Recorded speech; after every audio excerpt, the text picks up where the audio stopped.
Le projet BEST dont on vient de parler est un projet qui est un projet sous-régional qui couvre au niveau de la région ouest africaine 3 pays, le Niger, la Mauritanie et le Sénégal.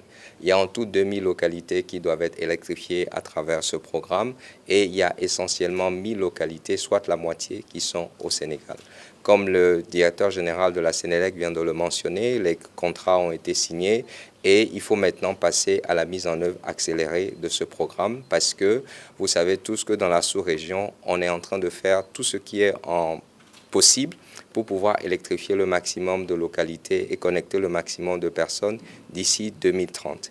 Et dans ce contexte-là, je voudrais également mentionner le fait que depuis le 17 avril 2024, la Banque mondiale et la Banque africaine de développement ont lancé l'initiative M300 qui vise à connecter 300 millions d'Africains d'ici 2030. Et au niveau du Sénégal, comme on l'a mentionné, sur l'ensemble total sur l'enveloppe totale de 465 millions, il y a 129 millions qui sont réservés au Sénégal.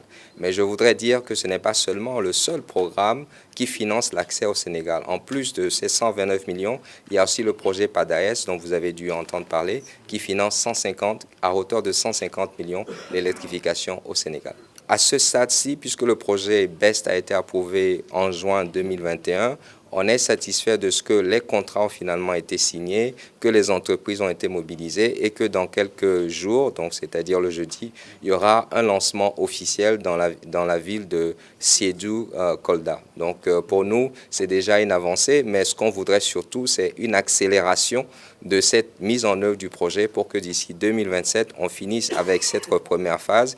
Et comme on l'a dit, le BEST est la deuxième phase d'une série de projets. Donc si ce projet avance rapidement, on pourra amener d'autres financements encore pour compléter le reste des localités.